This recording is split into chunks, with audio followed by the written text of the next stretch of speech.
Hello, YouTube. This is the Galley La Podcast, and this week we're going to be reviewing Chapter 1031, Soldier of Science. So it was pretty interesting to we get a nice pickup from last week when it came to Kid and Law fighting Big Mom, and obviously Big Mom was not out, but it was pretty cool how Kid was like holding back his secret on how long his awakening was basically going to happen. And then we started seeing Big Mom going ham, which I loved. I think Big Mom's been really fantastic as a fighter, and she's been really good lately. Yeah. So do you think that that kid's kind of bluffing about how long he can hold it, or do you think that that's the extent of his awakening at this point? I think he can hold it longer. He just kind of, like I said, he just wants to keep it a secret. And right now, and I mean, I think he might have a couple more things hidden. I mean, I assume they're going to need to fight her more at this point. So there might be more in their arsenal that he hasn't even shown yet, potentially. Yeah, and yeah, I was expecting Big Mom to be down longer than one chapter. Well, she did describe a lot of pain that happened as a result, and she had to take these memorable gifters' souls away to reheal herself, and now she looks even stronger. And she said she hadn't felt this pain in decades, basically, which means potentially Goldie Roger or another Yonko was the one that inflicted this pain upon her. So that's pretty interesting, and it's a testament to their strength too. And it's good that they're finally getting some good feats in. Oh yeah, definitely. But I don't know how much longer they can hold out on holding her back, because those were basically their trump cards, and now they've used them. But I think they might push themselves even further, because they both stated their resolves that Law wants to know more about the true history, and the kid just wants to take down the Yonko. Oh, for sure. Yeah. And so we'll see if anything, there might be kind of just a random event that kind of helps them in some way, shape, or form. Maybe somebody will jump in the fight. Maybe Apu will jump in for some reason. Who knows? But we'll get to Apu. Yeah, but sorry, go. No, I just think that or at least I've been underestimating Big Mom a bit, because I feel like throughout this arc, I've been saying, okay, she's gonna go down now, or she's gonna be doing this, but Oda's keeping her around for all of this, so. Yeah, and she even sacrificed part of her life, which means, is getting a little bit more serious for sure. And I'm curious, how that's going to come out to play. So I guess this is the strongest we've ever seen her in terms of power right now. Yeah, because she is looking menacing right now. Like, I would say she's even more deadly now than she was when she was fighting the Straw Hats on the Sunny. When she was like starved at that point, but I think this is more scary because she's more in control now. Exactly. Yeah, she's in control, and she has her homies with her. I feel like we haven't seen them in a while, but so they're all there in attendance. Well, maybe her homies were less. She was using them less because she was low on souls, basically. And I don't know. It kind of reminds me of how some people thought Big Mom was a witch before we met her way back when. But I got like very heavy witch vibes in this chapter. Yeah. So I take it just her growing bigger is part of her devil fruit. I don't really know what to make of that besides that. Yeah, or it could be genetics potentially. Yeah, there's definitely a lot of mystery surrounding her though, even though we've had so much time with her. Yeah, honestly, we've had more time with her than probably Kaido. Oh, absolutely, for sure. And yeah, potentially there might be a whole nother arc with her. So we'll see how that goes at least. Yeah. So the next thing, you liked it last chapter how they transitioned with Yamato to the Big Mom part, and now we're transitioning away from Big Mom and going back to Yamato. Yeah. So I like that transition too. And yeah, it's definitely a creative way for sure. Yeah, and now she's going into Drake and Apu. So, I like that Drake didn't even hesitate about not wanting to do Apu's deal. Yeah. And I wouldn't say it's like a moral thing. Like obviously he's a good guy and everything like that. I think it's just he just hates Apu so much. That he's just like, no. You know, I've done so many alliances with people I hate, but you're the red line, Apu. I'm not gonna cross that red line. Yeah. And well, he's showing some sort of honor that he's repaying Straw Hat. True. By fighting him.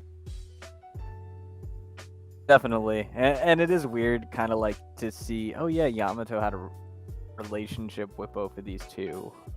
You know, as like a fellow pirate before this whole arc happened. Basically, it's just kind of a weird thought that I had to really put together, and so it is interesting to see them both in attendance right here and these interactions. Yeah, because we knew that that Kaido's forces knew about Yamato, but did any of them know what she really looked like? Or it looks like Apu recognized her immediately. Yeah, and I assume Drake did because he was tasked with capturing her. Yeah, and now she's attacking poor Drake. Well, at least she apologized when she knocked him down. Yeah. She just knocked him out of the way. Drake hasn't had the best showing in this arc so far, but yeah, continue. No, but he's going out after Apu now. But I thought it was interesting how it seemed like one of the numbers seemed to recognize Yamato. Did you catch that panel? Yeah, I did. And like I said, it might go back to the Beast Pirates thing, or it might be something deeper in terms of the lore. I know there's that theory that the three samurai she's in prison with are these three numbers, basically. And I don't know about that. Because I think Yamato would maybe recognize them too. Well, I was gonna bring that up, but that was like a long time ago. That was 20 years ago. Gotcha. And who knows what was happening between them. But I mean, they roughly have the same like body shape and the kind of facial structure of some of them. Like the one with the curly mustache looks like the one samurai.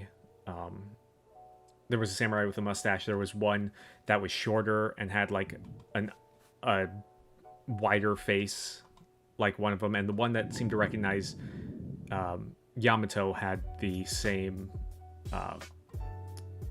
Well, I assume they have the same hairstyle, but it's both light compared to dark. So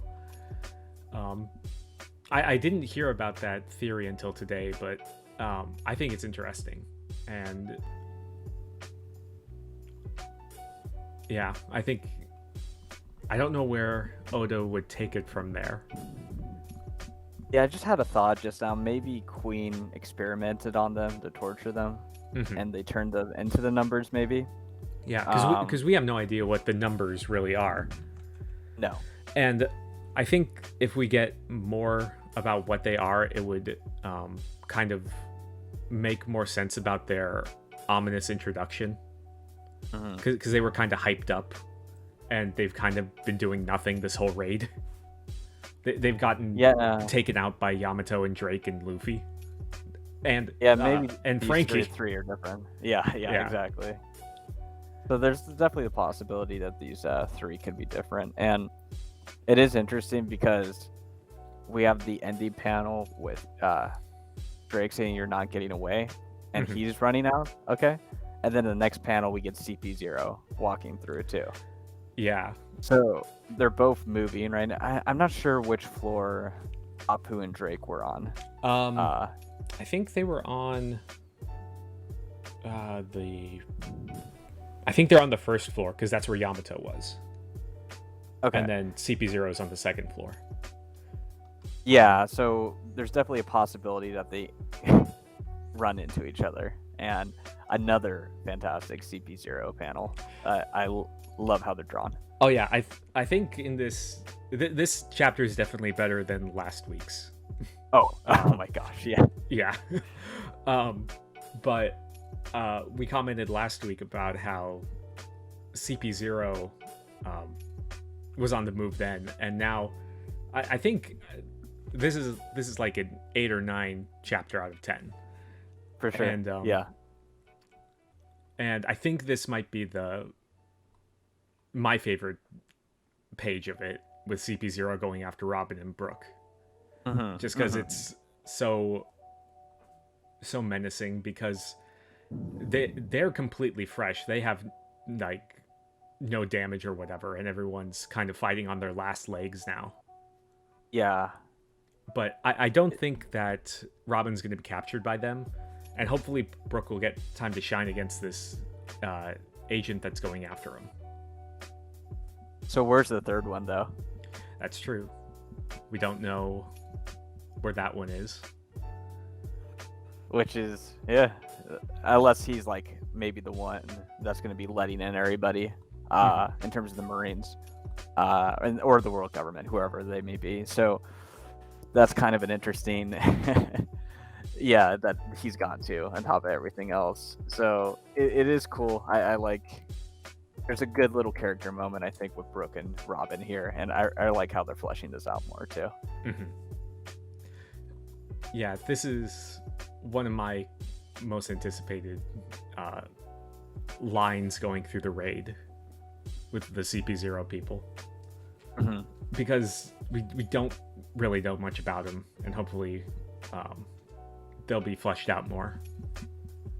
I hope they don't get like the Naruto Anbu Black Ops treatment, where you have the special forces type of thing and they look really cool and they get hyped up and then they just get annihilated. So I hope that Oda doesn't do it to these guys, because they have been built up for a long time. Yeah. Well, yeah, that's true. But I was thinking Oda kind of did that with the Tobi Roppo, but I don't want to get into that discussion now. Okay. Yeah. Yeah, and I think so. We go from that, and then we get another transition that I was not expecting at all, to be perfectly honest.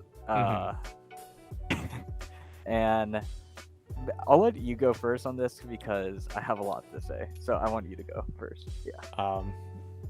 Okay, so where to start with this Sanji part of the chapter? The most important part of the chapter, I feel. Absolutely. Yeah. Yeah, I wasn't expecting them to make it all the way to the pleasure hall, because that was like one of the first places we saw in the raid. But Sanji, it looks like Sanji attacked this one geisha. Because he's turning more into a Germa soldier, and and he says that he lost his memory when he was running, and when he came back, the woman was bleeding on the floor. There's any number of ways that she could have gotten hurt, but I don't think Sanji did it.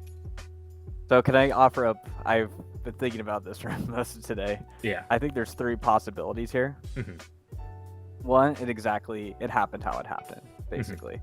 How the story is trying to present itself. And the only reason why I don't think that makes sense is because we know how intrinsic his care for a woman is, basically. And I'm not saying he can have a moment of weakness or whatever in this transformation he's going through, but he would definitely remember it, right? He wouldn't forget it. Yeah. And you could say it's also... it's more ingrained into him than his Germa side is. Oh, absolutely. Yeah. And it reminds me of that one part where Sanji was going with Jinbei and Luffy towards the roof, and he heard that girl cry like 2 stories up, and like that's how like in tuned it is to him. So he wouldn't forget this, right? And also she didn't say that he hit her also, which kind of leaves like to option 2. I know there's kind of one theory that's going around too, is that she just he was running and then he ran into her by accident, and then that's why she's bleeding. But again, my problem with that is there's that whole issue is, okay, he would have remembered hurting a girl regardless of how it happened. Yeah, and my thing is, Sanji said that she looked terrified about that. So if she just ran into him, I don't think she would look as terrified, unless it's just because that he's an enemy. But yeah, and this is where my third... Well, she didn't look really afraid when she saw him at first, kind of thing, you know? It kind of leads into my third agenda piece item of this evening. I genuinely think he was using conquerors in that moment, and that's why he can't remember. And that's why she's like petrified and shaking and sweating, because that's what other people do when someone uses conquerors. And I think she passed out and then she hit the floor, and that's why she started bleeding. What if he did use conquerors, but it doesn't affect women? And I love that. He subconsciously like doesn't let it affect women. Oh, no, yeah. But that wouldn't necessarily explain how she got hurt. Yeah, so maybe it could have like knocked out some rocks kind of thing, and it could have hit her. But my whole point is like, okay, let's say if it was a rock, no conquerors included, or just something like hit her, he would still remember a woman getting hurt regardless of the situation. Like it would just snap into him. It's like, you know, it's built into him. And I think the only thing that can explain the episodic gap in his memory is basically conquerors hockey, because we've seen it over and over again. When people use conquerors, there's kind of like this, you don't fully understand what's going on in the situation, and they kind of use it unconsciously. Exactly. And it's in a high stress situation too. And he is obviously in a high degree of stress right now. He's freaking out basically. So that's kind of how I see it. And I know that's not really too common out in the community right now, but I think potentially she got knocked out by conquerors, and then she just hit the floor. And because she's not talking, she can't even speak right now. And that's like a common side effect, basically, of being affected by conquerors hockey. And and obviously, when Oda tries to portray something like, hey, this is what it looks like, but you don't see it, okay, that didn't happen then. Oh, yeah, that's just how last chapter taught us that the hard way. Yeah. So, did you notice anything different about Sanji's appearance in this chapter? The eyebrow? Yeah. His eyebrow is going the way of his siblings instead of the reverse of his siblings. Which is cool. I like it. I think this is going to kind of go into how I think with the whole raid suit, did he actually destroy it or not? And I think what I found interesting, we're going to be jumping around a little bit, but I think that's fine considering the topic. But he said my transformation is finished. Like his body stopped tingling. So because if you just compare the flashback of him with the girl, it's different than right now in the present, basically. So I have like mixed feelings on the raid suit getting destroyed, because it's kind of like Oda. I mean, it makes complete perfect sense from a character standpoint, and I love that 100%. It's awesome. But at the same time, you kind of have that friction where, remember when Niji's like, you're too slow at Whole Cake, you're going to get filled with holes from the bullets, basically. Mm-hmm. And so, does he still have that speed deficiency now? But now we kind of see, like, Queen thought he vanished because that's how quick he moved. So, does he have, like, the speed stats from the raid suit just permanently built into him now, basically? I had a different interpretation of that Queen scene because it looks like he turned invisible to me, as opposed to going to or using his speed, because there's that shimmer like effect on the floor that we've kind of seen with invisible people. That's just how I interpreted it, because he said, how did he disappear again? And then Sanji reappears, because the Vinsmokes can use their abilities outside of their raid suits. Oh, good point. Yeah. Okay. And well, determined on their like Reiju can use her poison powers outside of her raid suit and everything, fitting their titles. And Stealth Black being Sanji's, I think he can turn invisible now without the raid suit. Because those dormant... Niji can use electricity, right? Yeah, outside of his suit. Yeah, because we saw him fighting Sanji and he used electricity. Yeah, okay. Gotcha. Yeah. So, that's interesting, yeah. But I think the raid suit provided more durability and focus on the gadgets. But with his awakening, with Sanji's awakening of this power, I think that he hasn't necessarily needed at this point. I think maybe after Wano, I did hear, or I did read a theory that the remnants will be picked up by someone on the Straw Hats, and like Usopp and Frankie will do a different version of the raid suit for Sanji. I don't know. That's interesting. Yeah, I don't know what you think about that, but yeah. It's weird that Oda would never bring it back again. Because you could tell he loves it. Yeah, this is like, oh, this is so cool, and everybody, I mean, all the characters too, like from Drake Hawkians to the Straw Hats, everyone's like, wow, this is, I mean, look at Queen. Queen's just so heartbroken about what happened. And it is interesting because I think when Sanji had his cybernetic transformation, remember I brought up to you, I don't think he's going to use the raid suit during this fight, because he just had that feeling. So it does look like he's going to defeat him without the raid suit. So also, speaking of the raid suit, the first time Sanji put it on was chapter 931, and this is chapter 1031. So 4D chess, Oda. Exactly.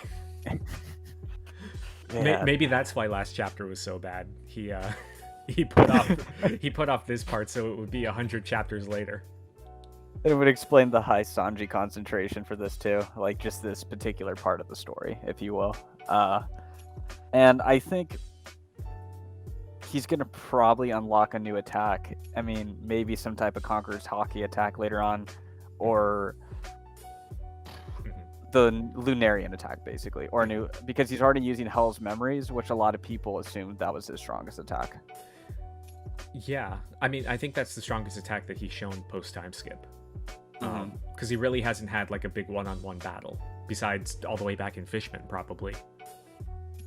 Yeah, so I'm really curious to see what it's going to be, obviously. And yeah, so I think from like a power scaling standpoint, like, okay, I'm kind of sad that he's not going to have all those raid suit buffs unless they're like carried over, as we discussed. But at the same time, the character component was so awesome, and I also think he's probably going to get another power up with Conquerors. But as the character part of this, like, obviously he's like the most well-developed character on the crew, as there's just so much built into this, and I love how much Oda's been developing all the way from Whole Cake to here. And he's even calling out the fan base like, yeah, I'm aware Sanji's a liability when it comes to the woman issue, but it's deeper than that, Yeah, and I like speaking of his character, like him considering what Luffy wants, because he said like I can get rid of all my weaknesses by becoming the soldier of science. But what kind of person does the Pirate King need by his side? And which goes, sorry, real quick, but it goes back to the judge thing, right? Where a judge was like, "Why'd you save a loser like that?" And then he lists off all the bad traits, quote unquote, and then Luffy's like, "Oh no, that's what I love about him," basically. Yeah, exactly. So that's what that scene reminds me of right here. Exactly, and that's what I think that Oda was going for when he wrote the scene, and that just makes me like Sanji even more. Oh, for sure, and yeah, he's actually like having confliction with ideals, and I think it's kind of the issue with some of the Straw Hats sometimes is that they don't have that depth, you know. And I do like his conversation with Zoro because it actually brings depth to Zoro that we haven't seen in forever, you know. And so he was able to get some character development alongside with Sanji in this moment, which, yeah, I'm really happy to see that too. Yeah, because I know that people have been joking like, lol, Sanji asked Zoro to kill him. Like, submitting to Zoro. Yeah. But I see it as like a deeper bond between the two who constantly get on each other's nerves, but deep down respect each other. And like Sanji, I don't think he could ask anyone on the crew but Zoro for this. Oh, for sure. And it makes me think, is Oda just setting up something that's not going to happen at the end of this arc? Because we're not sure how far Oda's going to take this. It's, yeah. Yeah, I don't think that he necessarily will. I think that he might do it as a gag, like Zoro's, like it's all done, and Zoro say, "Hey, can I kill you now?" or something like that. But I mean, you can see Zoro's respect when he said, "Like, you better not die before then." Yeah, he cares about him, and it's just interesting because I don't think anyone predicted this would happen, especially in the middle of the war, like to have this huge character moment, but also destroy the raid suit. No one saw that coming. That was like a huge undercut of expectations right there. Yeah. Even though it's such a cool design. Yeah. No, everyone's like, "Oh, I love it. This is so cool. Oh, look at the animation studio. Oda must love this." Boom, destroys it. Yeah. Actually, when you're playing on him carrying over the invisibility, he said farewell, Germa, and obviously that's false. He's gonna meet his family at some point, and he's always gonna be a Germa. Like his eyebrow changed. I don't think he's even realized that yet. So it's kind of not true. Like goodbye, and then he said farewell, women's bath. And it's like that kind of makes me think, oh, okay, then the invisibility is gonna carry over, because the other statement's gonna be false. Like obviously, he's gonna have some interaction with Germa. Yeah, I think so. Also, going back to really quick, when we see kind of the flashback with him encountering that woman, we don't get to see his face at all, so his eyebrow might have changed at that point. But I am curious about exactly what the eyebrow is meant to symbolize. I mean, I get that it's supposed to mean like he's becoming more like his siblings, but do you think that it's going to be a permanent thing, or do you think I'm looking too much into it? So again, this is where my dumb headcanon comes in, and people can make fun of me later. It's fine if all my stuff doesn't come to pass, but if I see this as the scene where he gets conquerors, then I think the eyebrow switching means he's like living it. He's finally fully in the lineage of kings now, of his family, basically. And so in that moment where I assume that happened, he fully became Vince Mocha Germa, basically. And I think that's also part of that transformation. It's a reference, like, so it's so funny how much focus is something Oda would do, but the focus is put on the eyebrow as an indicator that the transformation's over. But I also think it kind of prepared him on like a physical level to finally unlock that hockey within him, basically. That's kind of passed down in a sense, too. So that's kind of how I viewed that scene. It's very ominous and creepy and mysterious, and I love it. Yeah, I don't. The panels are so good this chapter. Yeah, but going back to the eyebrow, Oda did set up the eyebrow thing, because when like Zoro and Sanji were talking about how his body feels different, and he jokes like, "What, your eyebrow?" Like he set that up. So so do you think that's going to be brought back with King, because King made a weird reaction when they were talking about that with his body changing, and looking back on it as a Germa? But why did King have a weird reaction to the reference of the body changing? Maybe it has to do with the eyebrow. Maybe it actually has the same eyebrow as King, basically. Maybe we haven't seen King's eyebrow. It'll be a big reveal whenever we get to it, because there's going to be a break next week. Yeah. Wait. Oh, I thought there was no break next week. I think there's a break next week. If not, I will be happy. Okay, yeah, for sure. But it is interesting how she did say, he said she had a terrified look in her eyes. Yeah, I don't know. I think it would kind of be, she'd be more angry as Sanji once she was with all the other geishas, you know? But like I said, just that her idea of fear and terror and the fact she can't talk, it doesn't come off as somebody who has been punched necessarily. It kind of seems someone that's like shaken to their core, you know? Yeah. It kind of reminds me of how, what's her name? Flampe looked when Katakuri and Luffy were doing their Conqueror's Clash.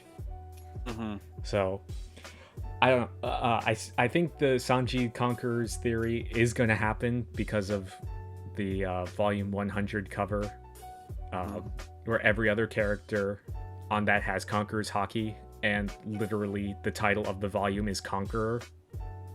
So, I think that's the biggest point. Yeah, and I think it, like I said, my only concern, the reason why it wouldn't make sense for him to unlock is because Queen's such a gag character. There's no like high emotional aspect to it, but now we have the emotional aspect, so and kind of all here now. And I don't think that Sanji is going to lose his emotions, because Hell Memories is strongly based on his emotions. For sure. Which I think is a good inclusion in that. And Hell Memories could even... It might not even be in reference to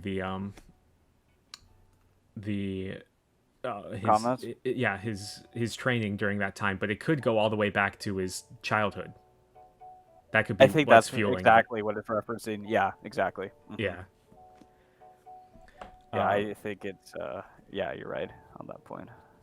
But yeah, I really enjoyed this chapter. I didn't expect.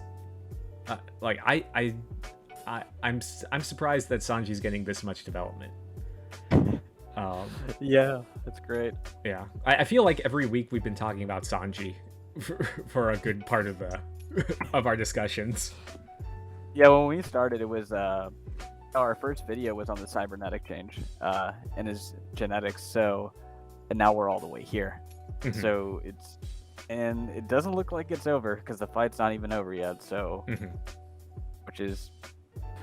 Yeah, and I think, again, I'm not trying to rehash this. I think it's less likely Zoro's going to get a power-up like Sanji is right now, because, one, the focus has been on Sanji, and this power-up is just more linked to ending a story arc that's been going on forever for Sanji. I mean, not even ending it, but just, it's more in that vein right there. And I think that this also makes the Black Maria scene look less bad, too, in hindsight.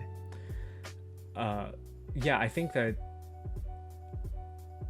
rereading One Piece arcs in full, once they're concluded, is better for as an overall story, because we can have our criticisms week to week, but overall, once we see the bigger picture, it's more appreciative. Like, I just reread Whole Cake more recently, and I enjoyed that much more than week to week, and saw what Oda was going for.